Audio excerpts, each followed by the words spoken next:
Hello. I'm turning my phone down because I forgot.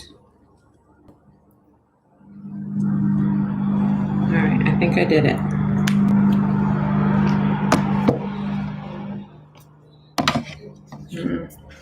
Just a second, I'm going to close the door.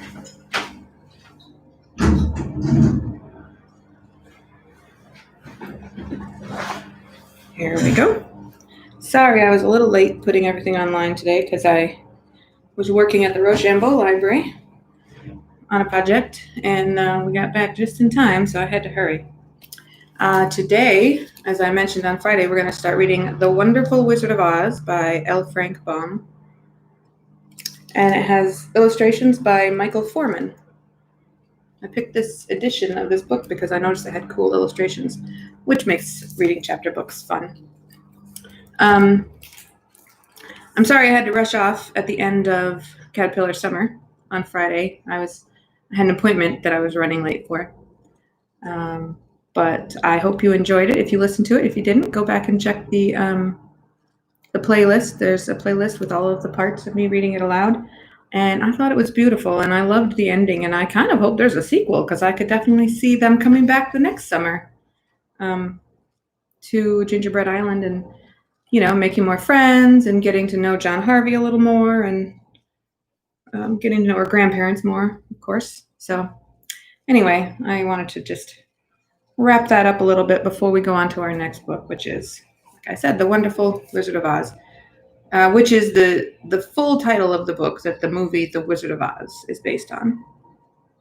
And you'll notice that it is very similar, but there are definitely some differences that aren't in the movie that we're going to get to learn about. So let's see. Ooh, look at the table of contents. It's got an illustration.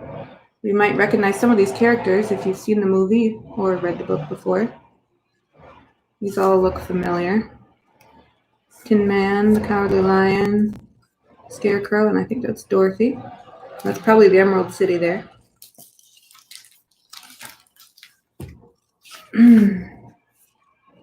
Oh, there's an introduction. Why don't we go ahead and read the introduction?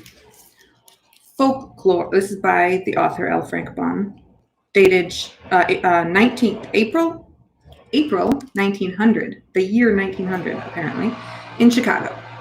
Folklore, legends, myths, and fairy tales have followed childhood through the ages, for every healthy youngster has a wholesome and instinctive love for stories fantastic, marvelous, and manifestly unreal. The winged fairies of Grimm and Andersen have brought more happiness to childish hearts than all other human creations.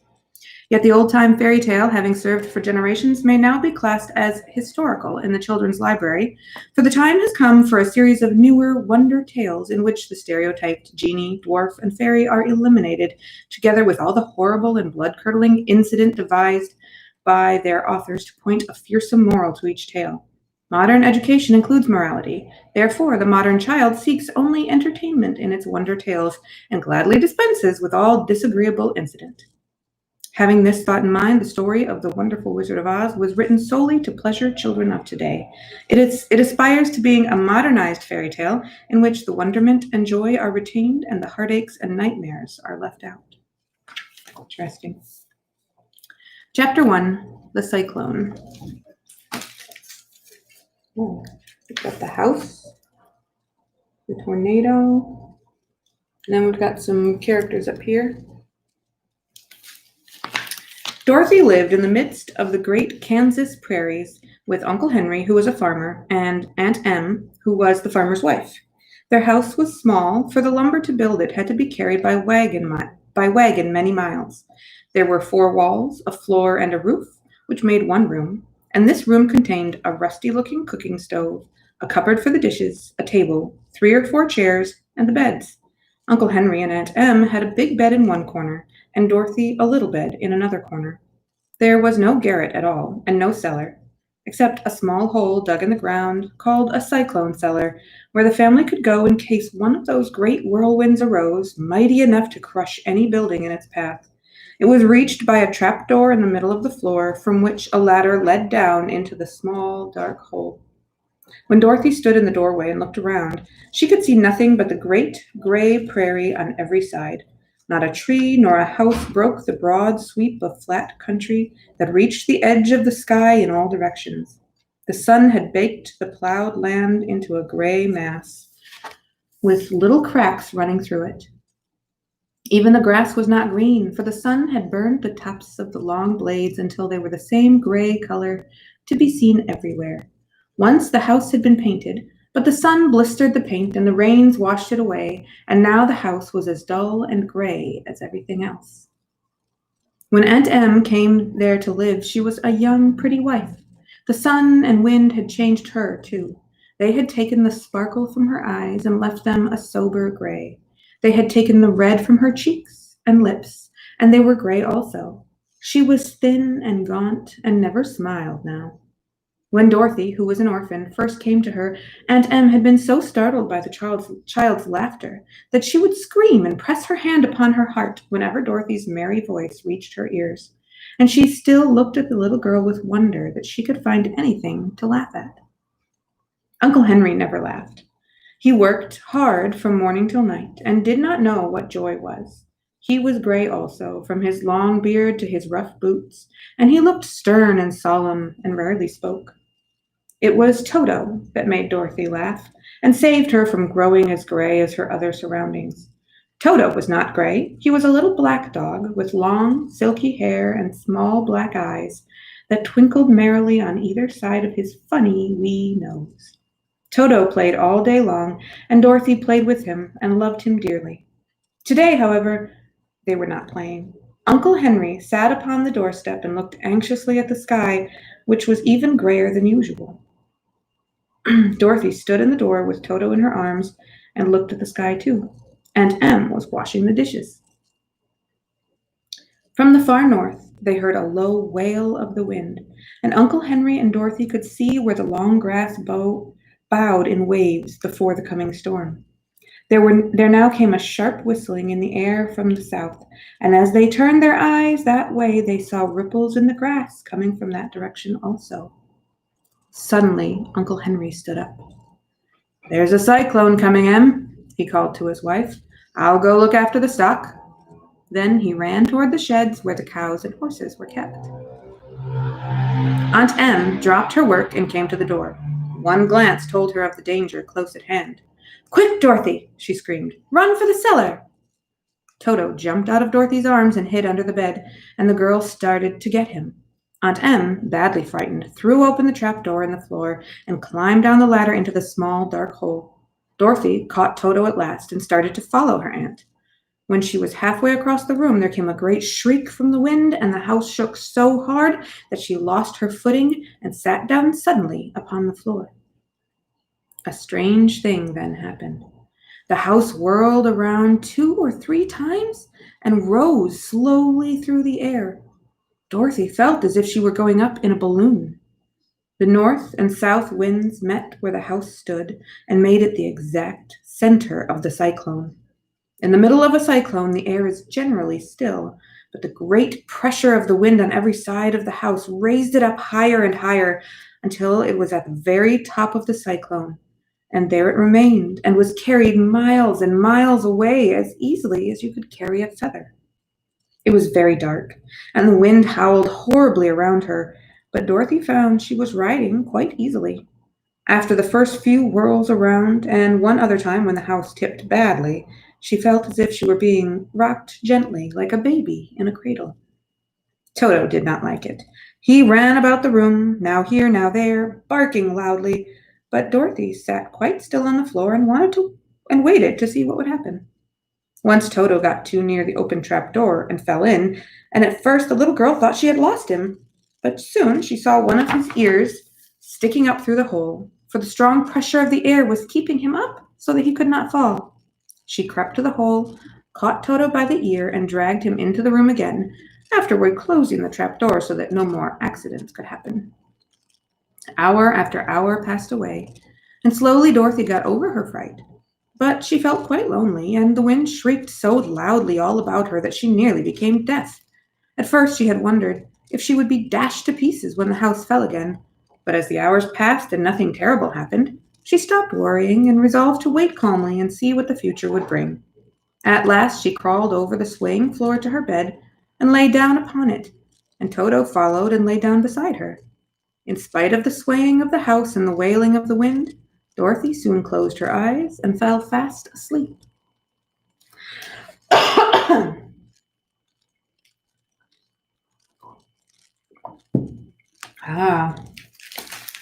Let's look at this illustration.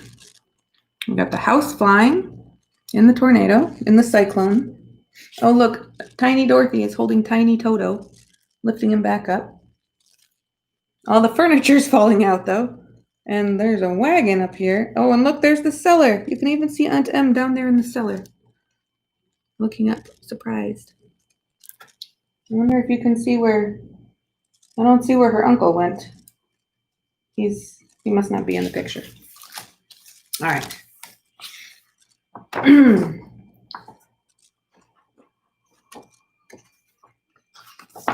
Chapter 2. The Council with the Munchkins.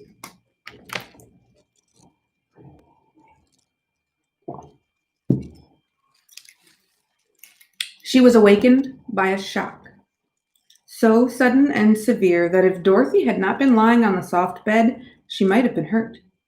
As it was, the jar made her catch her breath and wonder what had happened, and Toto put his cold little nose into her face and whined dismally. Dorothy sat up and noticed that the house was not moving, nor was it dark, for the bright sunshine came in at the window, flooding the little room. She sprang from her bed and with Toto at her heels ran and opened the door. The little girl gave a cry of amazement and looked about her, her eyes growing bigger and bigger at the wonderful sights she saw. The cyclone had set the house down very gently for a cyclone in the midst of a country of marvelous beauty. There were lovely patches of green sward all about, with stately trees bearing rich and luscious fruits. Banks of gorgeous flowers were on every hand, and birds with rare and brilliant plumage sang and fluttered in the trees and bushes. A little way off was a small brook, rushing and sparkling along between green banks, and murmuring in a voice very grateful to a little girl who had lived so long on the dry, gray prairies. While she stood looking eagerly at the strange and beautiful sights, she noticed, coming toward her, a group of the queerest people she had ever seen. They were not as big as the grown folk she had always been used to, but neither were they very small. In fact, they seemed about as tall as Dorothy, who was a well-grown child for her age, although they were, so far as looks go, many years older. There were men, 3 were men and 1 a woman, and all were oddly dressed. They wore round hats that rose to a small point a foot above their heads, with little bells around the brims that tinkled sweetly as they moved. The hats of the men were blue, the little woman's hat was white, and she wore a white gown that hung in plaits from her shoulders. Over it were sprinkled little stars that glistened in the sun like diamonds. The men were dressed in blue, of the same shade as their hats, and wore well-polished boots with a deep roll of blue at the tops. The men, Dorothy thought, were about as old as Uncle Henry, for 2 of them had beards. But the little woman was doubtless much older. Her face was covered with wrinkles, her hair was nearly white, and she walked rather stiffly. When these people drew near the house, where Dorothy was standing in the doorway, they paused and whispered among themselves, as if afraid to come farther.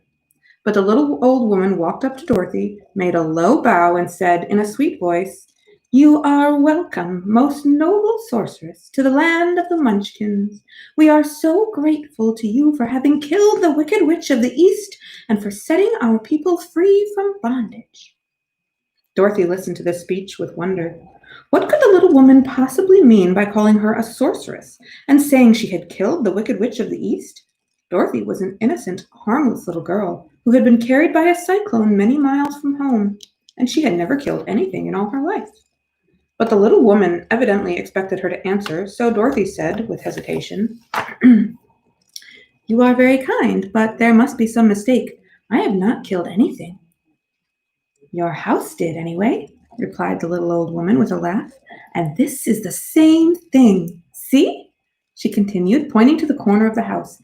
"There are her 2 toes still sticking out from under a block of wood." Dorothy looked and gave a little cry of fright. There, just under the corner of the great beam the house rested on, 2 feet were sticking out, shod in silver shoes with pointed toes. "Oh dear, oh dear!" cried Dorothy, clasping her hands together in dismay. "The house must have fallen on her. Whatever shall we do?" "There is nothing to be done," said the little woman calmly. "But who is she?" asked Dorothy. "She was the Wicked Witch of the East, as I said," answered the little woman. "She has held all the Munchkins in bondage for many years, making them slave for her night and day. Now they are all set free and are grateful to you for the favor." "Who are the Munchkins?" inquired Dorothy. "They are the people who live in this land of the East, where the Wicked Witch ruled." "Are you a Munchkin?" asked Dorothy.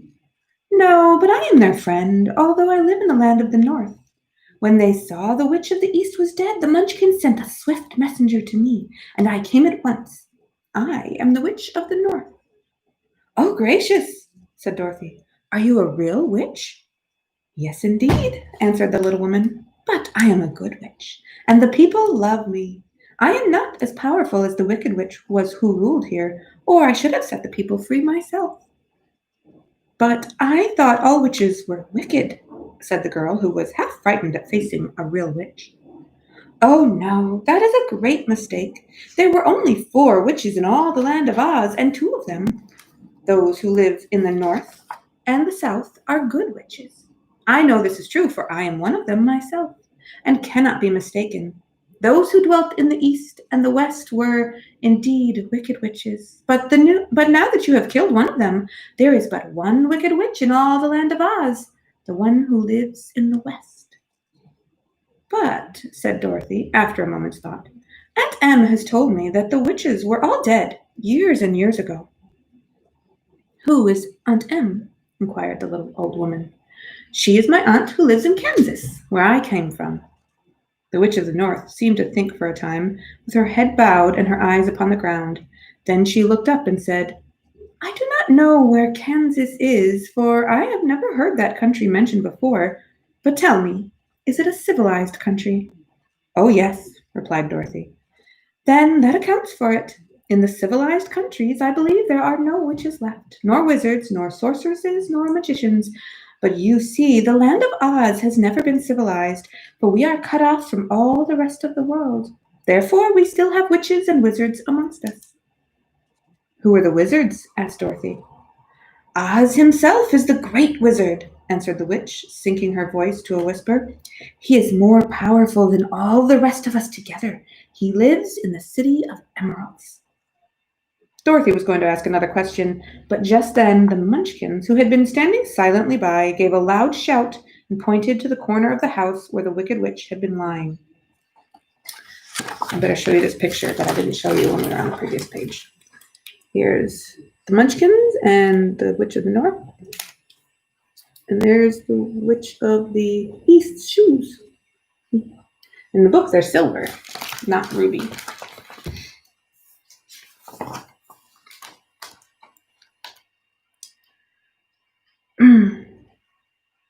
"What is it?" asked the little old woman, and looked and began to laugh.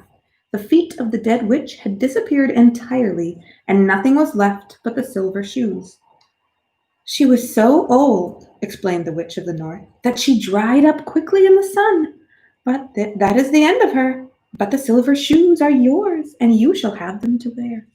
She reached down and picked up the shoes, and after shaking the dust out of them, handed them to Dorothy. "The Witch of the East was proud of those silver shoes," said one of the Munchkins, "and there is some charm connected with them, but what it is, we never knew." Dorothy carried the shoes into the house and placed them on the table. Then she came out again to the Munchkins and said, "I am anxious to get back to my aunt and uncle, for I am sure they will worry about me. Can you help me find my way?" The Munchkins and the witch first looked at one another, and then at Dorothy, and then shook their heads. "At the east, not far from here," said one, "there is a great desert, and none could live to cross it." "It is the same at the south," said another, "for I have been there and seen it. The south is the country of the Quadlings." "I am told," said the third man, "that it is the same in the west, and that country where the Winkies live is ruled by the wicked witch of the west who would make you her slave if you passed her way." "The north is my home," said the old lady, "and at its edge is the same great desert that surrounds this land of Oz. I'm afraid, my dear, you will have to live with us." Dorothy began to sob at this, for she felt lonely among all these strange people. Her tears seemed to grieve the kind-hearted Munchkins, for they immediately took out their handkerchiefs and began to weep also. As for the little old woman, she took off her cap and balanced the point on the end of her nose while she counted 1, 2, 3 in a solemn voice. At once the cap changed to a slate on which was written in big white chalk marks, "Let Dorothy go to the City of Emeralds." The little old woman took the slate from her nose and, having read the words on it, asked, "Is your name Dorothy, my dear?" "Yes," answered the child, looking up and drying her tears. "Then you must go to the City of Emeralds. Perhaps Oz will help you." "Where is this city?" asked Dorothy. "It is exactly in the center of the country and is ruled by Oz, the great wizard I told you of." "Is he a good man?" inquired the girl anxiously. "He is a good wizard. Whether he is a man or not, I cannot tell, for I have never seen him." "How can I get there?" asked Dorothy. "You must walk. It is a long journey through a country that is sometimes pleasant and sometimes dark and terrible. However, I will use all the magic arts I know of to keep you from harm." "Won't you go with me?" pleaded the girl, who had begun to look upon the little old woman as her only friend.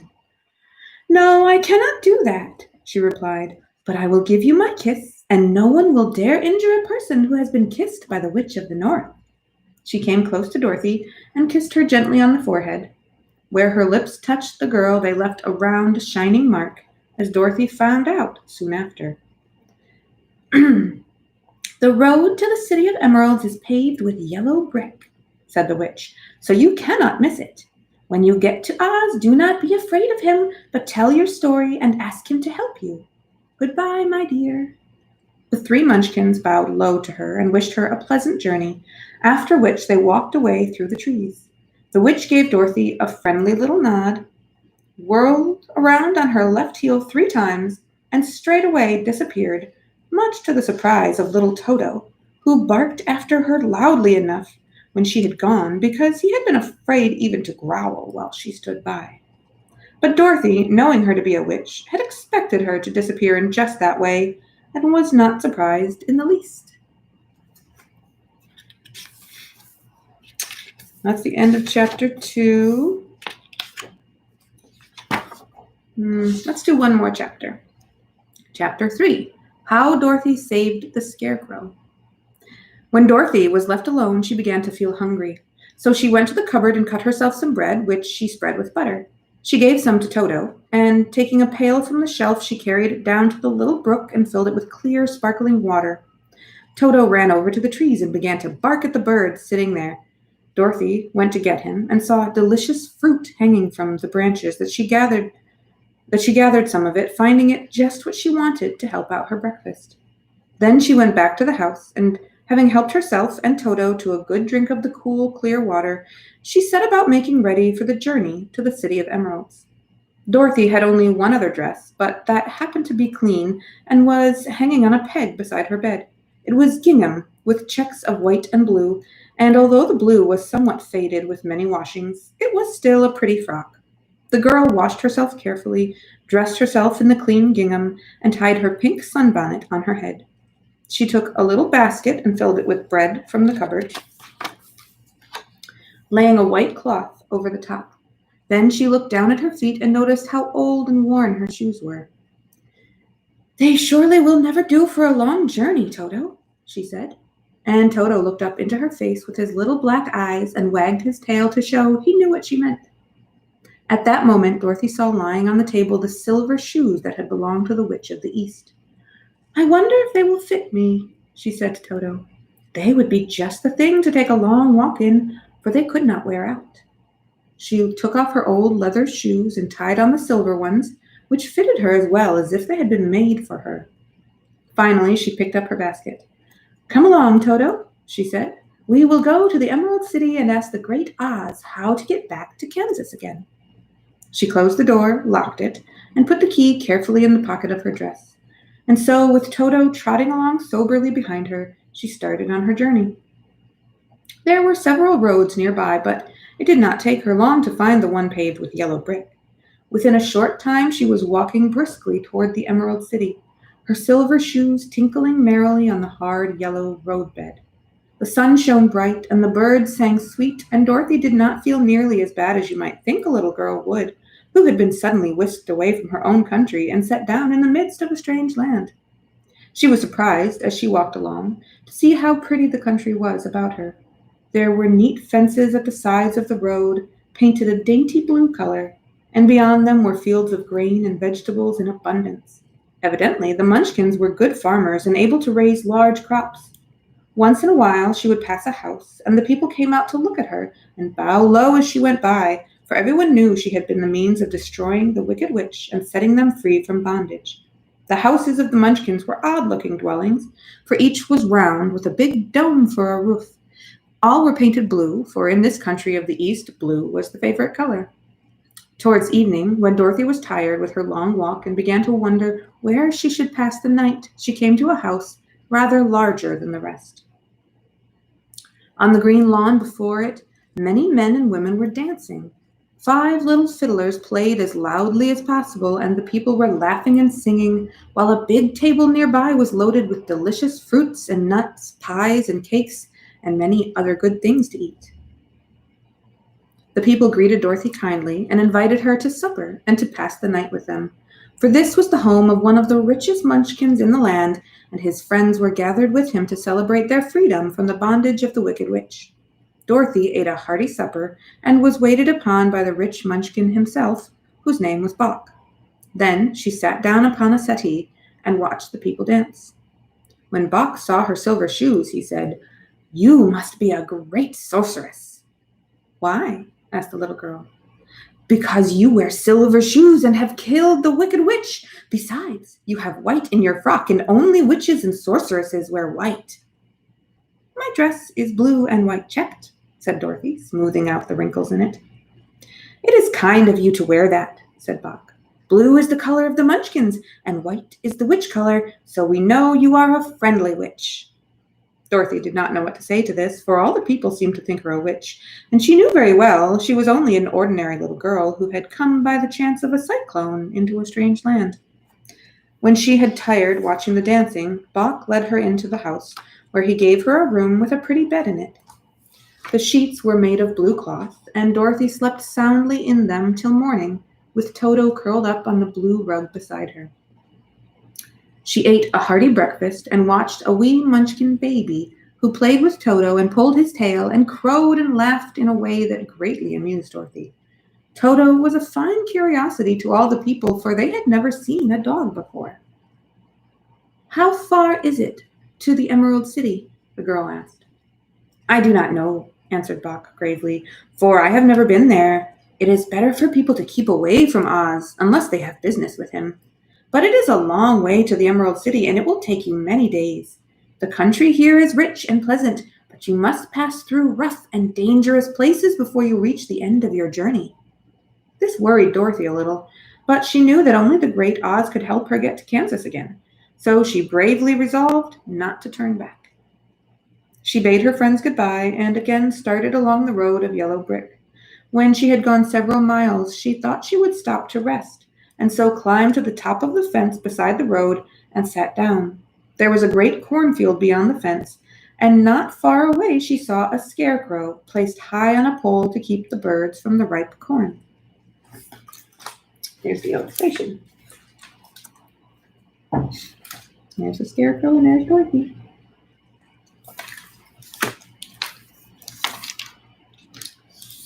Dorothy leaned her chin upon her hand and gazed thoughtfully at the scarecrow. Its head was a small sack stuffed with straw, with eyes, nose, and mouth painted on it to represent a face. An old pointed blue hat that had belonged to some Munchkin was perched on his head, and the rest of the figure was a blue suit of clothes, worn and faded, which had also been stuffed with straw.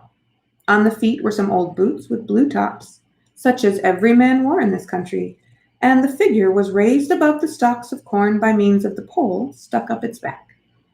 While Dorothy was looking earnestly into the queer painted face of the Scarecrow, she was surprised to see one of the eyes slowly wink at her. She thought she must have been mistaken at first, for none of the Scarecrows in Kansas ever wink. But presently the figure nodded its head to her in a friendly way. Then she climbed down from the fence and walked up to it, while Toto ran around the pole and barked. "Good day," said the Scarecrow in a rather husky voice. "Did you speak?" asked the girl in wonder. "Certainly," answered the Scarecrow. "How do you do?" "I'm pretty well, thank you," replied Dorothy politely. "How do you do?" "I'm not feeling well," said the Scarecrow with a smile, "for it is very tedious being perched up here night and day to scare away crows." "Can't you get down?" asked Dorothy. "No, for this pole is stuck up my back. If you will please take away the pole, I shall be greatly obliged to you." Dorothy reached up both arms and lifted the figure off the pole. For being stuffed with straw, it was quite light. "Thank you very much," said the Scarecrow when he had been set down on the ground. "I feel like a new man." Dorothy was puzzled at this, for it sounded queer to hear a stuffed man speak and to see him bow and walk along beside her. "Who are you?" asked the Scarecrow when he had stretched himself and yawned. "And where are you going?" "My name is Dorothy," said the girl, "and I am going to the Emerald City to ask the Great Oz to send me back to Kansas." "Where is the Emerald City?" he inquired. "And who is Oz?" "Why, don't you know?" she returned in surprise. "No, indeed. I don't know anything. You see, I am stuffed, so I have no brains at all," he answered sadly. "Oh," said Dorothy, "I'm awfully sorry for you." "Do you think," he asked, "if I go to the Emerald City with you, that the Great Oz would give me some brains?" "I cannot tell," she returned, "but you may come if you like. If Oz will not give you any brains, you will be no worse off than you are now." "That is true," said the Scarecrow. "You see," he continued confidentially, "I don't mind my legs and arms and body being stuffed, because I cannot get hurt. If anyone treads on my toes or sticks a pin into me, it doesn't matter, for I can't feel it. But I do not want people to call me a fool. And if my head stays stuffed with straw instead of with brains, as yours is, how am I ever to know anything?" "I understand how you feel," said the little girl, who was truly sorry for him. "If you will come with me, I'll ask Oz to do all he can for you." "Thank you," he answered gratefully. They walked back to the road. Dorothy helped him over the fence, and they started along the path of yellow brick for the Emerald City. Toto did not like this addition to the party at first. He smelled around the stuffed man as if he suspected there might be a nest of rats in the straw, and he often growled in an unfriendly way at the Scarecrow. "Don't mind Toto," said Dorothy to her new friend. "He never bites." "Oh, I am not afraid," replied the Scarecrow. "He can't hurt the straw. Do let me carry that basket for you. I shall not mind it, for I can't get tired. I'll tell you a secret," he continued as he walked along. "There is only one thing in the world I am afraid of." "What is that?" asked Dorothy. "The Munchkin farmer who made you?" "No," answered the Scarecrow. "It's a lighted match." Ooh. That's the end of that chapter. So tomorrow we will be on chapter 4 called The Road Through the Forest, which is page 30. And another cool thing about this book is it has a ribbon, a bookmark ribbon, stitched into the binding. So I can just pull that down to hold my spot for next time. This is a fun story, and I'm sure you noticed it has some kind of old-timey language in it, but I think we'll be able to understand what everything means if we just listen to the whole sentences and use the context of the story to help us understand some words we might not understand. I like reading books that has words that I might not know in it because it helps me to get a bigger vocabulary. All right, I hope you enjoyed that. I certainly did, and I will see you tomorrow to continue on with chapter 4. Have a good day.